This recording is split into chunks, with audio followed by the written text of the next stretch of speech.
Hi everyone, it's Raina. So this video is if you have your sun in Taurus and your moon in Capricorn. So immediately the first thing I think about is double earth. The sun, moon, and the rising signs to me are the holy trinity of astrology in terms of the core personality traits. There are other inner planets, Mercury, Venus, and Mars, that also will shape things in that way. But I really look to those three positions and what signs they're in. So for sure, consider your rising sign and those inner planets because they can definitely affect things. And actually, the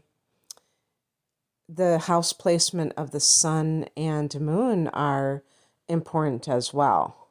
Because if you have this combination in and of itself, I would not see as an extroverted person. I would see them as rather shy. But what if they have Leo rising? They may, fool people really well in terms of seeming very outgoing. And if the person has the sun in the first house, the same, even though it's in Taurus. So double earth to me means that the person is very sensible. And some people might think that that's kind of boring to be sensible.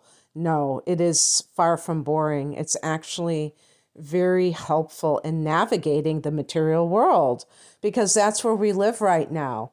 And people who are very ungrounded, so this makes you very grounded, but people who aren't grounded, they may have great spiritual wisdom and they might be very intelligent. They might have genius IQs, but they, can't get their daily life together.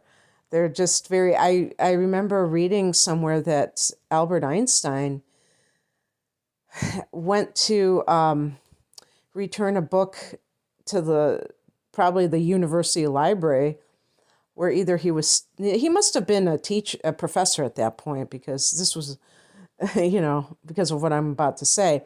And the librarian looked inside and there was a $10,000 check inside of the book. And, he was so divorced from the material, but he was an absolute genius. Must have been very absent-minded. Now,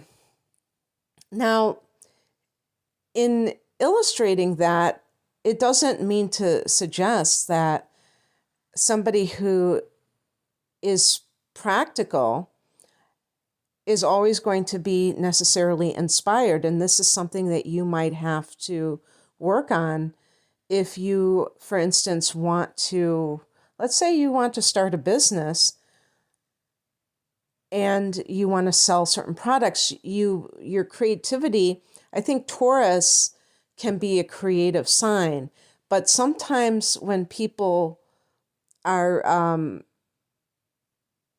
earthbound, they can become too earthbound sometimes, and therefore their creativity might be limited, not because they don't have that talent, but because they're focusing too much on the material side of life. So I'm not trying to make it sound like it's perfect to have this double earth, because you may be geared more towards artistic careers, for instance, and yet because you have this influence, you may think that money is the most important thing or material security, that kind of thing. So there might be that push-pull within yourself about being creative and being,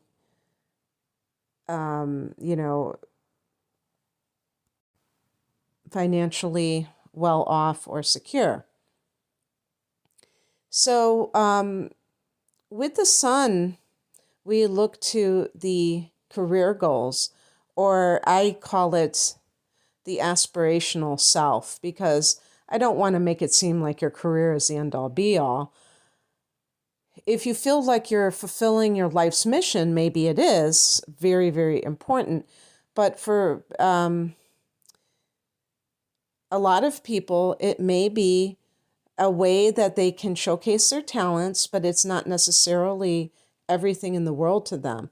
I don't know if Pablo Picasso was a sun in Taurus. I think he had Scorpio in him. But it's funny because he has a series of bulls. But it doesn't really matter. I'm just using him to illustrate the point is that he lived and breathed art. He was just obsessed with what he was doing. And there are people like that, people who are some of the most famous musicians and composers. I'm reading an autobiography about Elton John. He has the moon in Taurus, not the sun. But this idea of touring, so performing, creating, for certain people, this is really taking up a great part of their life. Now, you could say the same about somebody who is a business owner, who may work 12 hours a day, an entrepreneur, whatever. And this, I'm not just talking about a workaholic, but somebody who feels like they're fed by this thing that is central to their life. So, yeah, maybe you're like that, but if you're not like that, that's okay too. And just know that you have other things that you can do that are meaningful. That everything doesn't have to have a price tag attached to it. Because I think that with this combination, there could be this tendency to, if something is a hobby, if I can't make money at it, then it's just a waste of time to be doing it. And I'm not saying that all of you would be like this. I'm just saying that with the double earth could come a real belief that monetizing one's activities is very important to be quote unquote productive. So I don't believe that by a long shot. But I will say that this is a great combination for somebody to take their hobbies and make them financially successful, because your hobbies can be things that you have talent in. And having a knack for making money isn't a bad thing either. So just wanted to give the other side of that. But anyway, so the sun I see as more of what the person's talents are. So the moon can reflect talents too, though, I believe, just based on looking at myself, I think that can be true. But I think that the sun really is how you want to shine your light on the world. And that could involve your personality as well. I see Taurus people as a rock. In other words, you're a fixed sign, you're an earth sign. You're fixed earth. That sounds like a rock, doesn't it? And a rock means that the person, on an energetic level, they give off calming vibes, okay? And it's funny because I have Taurus rising, and I've had people say, oh, your voice is really calming and things like that. But I've actually had somebody say, oh, you're so calm. The rising sign is more of the facade, and I'm like, no, not really. I mean, maybe sometimes. And I think at that point I was a little bit less like that. I think now I embody that a lot more. But you as a sun sign, this is just really who you are at a core level. So even if your rising sign is frenetic like a Gemini, you may still have this calm center that you're or like even if your rising sign is Aries and you're just always here and there and everywhere, you still may have a very calm demeanor. I mean, a core self. And this can be very helpful. Even if you never did anything in the outside world, you could be this source of constancy for other people. But I really feel like with the moon in Capricorn, there is a very ambitious nature. The problem, if you want to see it as a problem, is that Capricorn, because it's in the moon position, the person may have a bit of anxiety connected to issues surrounding their success if they're not experiencing it. So they may feel like, I have to be successful. I have to get this promotion. Capricorn is about the mountain goat, scaling that mountain, climbing that mountain, reaching higher. And that's what Capricorn embodies. And if a Capricorn moon sign doesn't feel like they're progressing, they may be very down on themselves, and they may not feel good about themselves, and they may have those negative emotions. So it's very important for you to feel like you're progressing in life, that you're rising in station. But really what I think is important is knowing the true ascension. They talk about this world going through the ascension process, but it's not about material success or career success. It's about rising in terms of vibration. So I do believe that with the rising of vibration, we will see material abundance, and also being able to align with whatever it is that you feel called to do in an easier way. Sometimes people feel like they have to jump through hoops to, get to where they want to go. And it can feel very daunting when you have to deal with something like that. So I do feel like there is going to be this sense of ease in the coming years in the material sense. But I'm talking right now that for those of you out there who identify with getting kind of nervous when you feel like your career isn't going the way that you want it to really put this lifetime in proper perspective. Because I have said more than once, I feel like emotions are irrational, they're reactionary, and because they're coming from a place that may be it might be a conditioned response that is creating these emotions, and therefore it's really not real, in the sense that what you're feeling can be more based on what you think life should be like than what it really is. And that can be, it's always very risky to assume that life is supposed to unfold in a certain way for you. I think Capricorn can hold great wisdom, though, even as an earth sign. And a lot of the famous yogis that I have researched are earth signs, ironically enough. I'm talking primarily of Eastern or Hindu yogis, not the American versions of them, or spiritual American or other European, I said other European, or European spiritual teachers like Eckhart Tolle. He's not an earth sign. But I'm talking about in India, and I think because India has always suffered from so much lack on the material level, and they're such a spiritual country, that the dichotomy of matter and the material and the spiritual has always been accented. And so the earth signs, who are born into that kind of situation, I'm sure that they become quite philosophical as a result.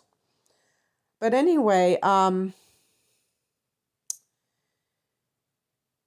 Taurus is the first earth sign, so there's a very delightful quality about Taurus that is really sensual, not just meaning sexual, although that is certainly part of the package for Taurus, but what I'm referring to is more of the just love of the material world and what it provides.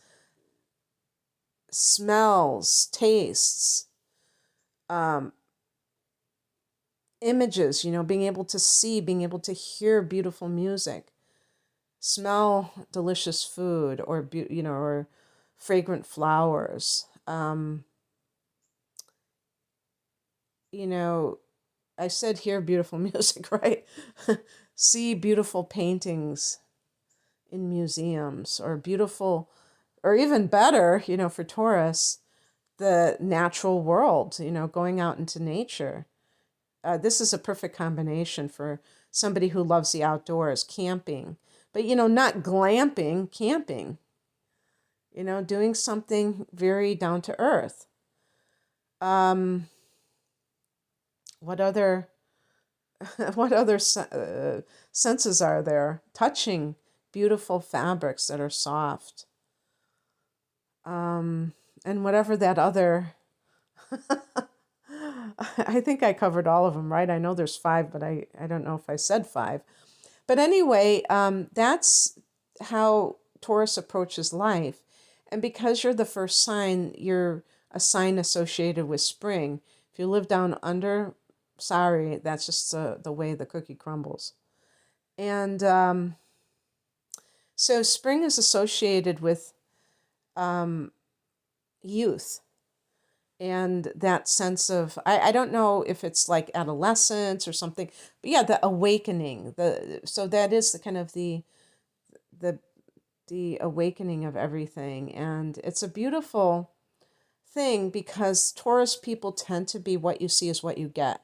There is usually not a facade. Sometimes there might be if you look at the rising sign and maybe it squares off, maybe it's Leo or something like that. Even though Scorpio's harmonious in terms of elements, it does form an opposition to Taurus, and the person may be more complex, or they may appear like they have more complexity to them, and that's kind of, I don't know if I'd say off-putting to other people, but they're kind of like, they're not quite sure what to make of this individual. But yeah, these kinds of things can really be, other than that, the person may just give off very authentic vibes. And the moon in Capricorn can increase this because Capricorn is Earth too. And Earth, what I mean by Earth in terms of authenticity is the tangibility factor. It's like a solid quality. And you may, it's hard to say about personality if you'll be like more playful. You might look to Venus and Mars if they're in Gemini. If they're in Aries, you might have more of a spark and playful qualities. If your rising sign is fire or air, same. But, Capricorn moon is not warm and fuzzy. It can be quite cold because Capricorn is ruled by Saturn, and Saturn is kind of cold. So the bottom line is that it's hard to say with the sun in Taurus how that will render you in terms of whether you're touchy-feely or not. I would wager not really, but again, it's hard to know because somebody who has a fire rising sign may be very touchy-feely, but really, but it's almost like kind of habitual for them. It's not necessarily how they really want to be, but they feel like that's what you have to be. You have to be very be warm and accommodating to other people. In terms of professions, I think that anything that is with money is a natural. So being an accountant, being in the banking field, Also healthcare, just because the body is material, and there can be an innate understanding of it. For the more overtly spiritual, being a yoga teacher may be right up your alley. And Capricorn rules the skeletal system. And and because the moon is connected to health, the person could, if they were in the health field, they may, if they were going to be, let's say, a doctor, might be of chiropractic. Is that how you say it? He or she might be a chiropractor, because the skeletal system. But yoga teachers have to know about those kinds of things. A physical therapist. These kinds of things are just a natural, because also the moon is intuitive. And I feel like the best healers, even when I say healers, obviously they're intuitive, but the ones in the medical field, the mainstream allopathic medical field, are intuitive. And they just intrinsically understand how things operate. Also, with Taurus, it could be food. So maybe a gourmet restaurant. And if you're a health nut, it might be kind of a vegan place. Or if you're into the environment, I grew up in the 70s, and we used to call it ecology, and I like that better. The environment sounds like the hijacked version of ecology. But yeah, that kind of thing. So in terms of relationships, I think that, and also I would say anything artsy craftsy, and you could be an entrepreneur with the Capricorn, that really good head for business with that, and the structuring the business. So if you have Mars in Gemini, you may have good dexterity or fine motor skills. So you may be very good with crafts. Maybe even like a construction worker, carpenter maybe. Because, yeah, that's right. Because Capricorn rules architecture, and Taurus, I could see just being hands-on, getting in the fray there and doing the work. The Knight of Pentacles is associated with Taurus in the Tarot, but I think also the King of Pentacles, which would be more of that bank manager or something along those lines. But in terms of love, this is definitely a solid combination for family-oriented life and settling down, maybe even early. Sometimes Taurus people fall in love early, maybe start families early, but the Capricorn rules the father. So there's that respect for authority figures that is present. And even if you're a woman, because the moon is feminine, if you're a woman, the Capricorn energy could also influence you to be to be a mother. But this is definitely the combination for a woman, regardless of age, to be a traditional woman. I'm not saying that you wouldn't have a career. There's a very good likelihood that you would do that just because of the moon position or sign. But that you still would possibly choose if you were heterosexual, choose a man who is more of the, I don't want to, I kind of cringe when I say head of the family, but maybe that's how you like to do things, and you have the right to do things that way, even as I record this in 2022. It's interesting, if you are in a same-sex relationship with this combination, tell me what gender you are. No, I don't want to make, a joke about that, but tell me what gender you are, and what you have experienced with same-sex relationships, because, it's very interesting that, people, we have legalized gay marriage, and we also have, so people are choosing, that happen to be gay, are choosing to get married sometimes not, just like everybody else. But if you do, and you're choosing to have families, so do you think that you're conservative? Do you think that you're, or I don't like to say conservative, because people think of political parties, but traditional. Do you think that you're traditional within this alternative lifestyle, in terms of the mainstream versus alternative, within that framework? Because it's a very interesting thing to think about. And I don't have much, data on that. So it would be nice to know. I should ask this more often. But anyway, let's see, anything else? And the thing is that, if you're someone, for instance, if you're a woman who wants to maybe be a stay-at-home mother, and you feel like you're letting yourself down because you have the moon in Capricorn.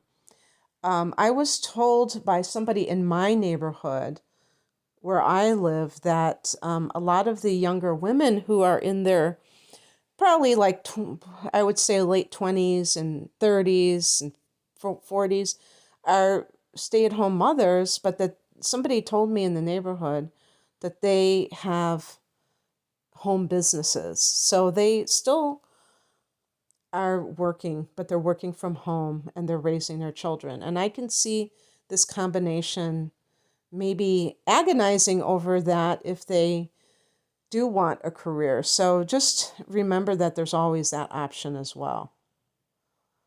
Okay, that's what I have for you. I hope that this resonated. If you would like a, um, personal reading, please click on the link below. I'm at rainamoonastrology.com. Take care. Bye.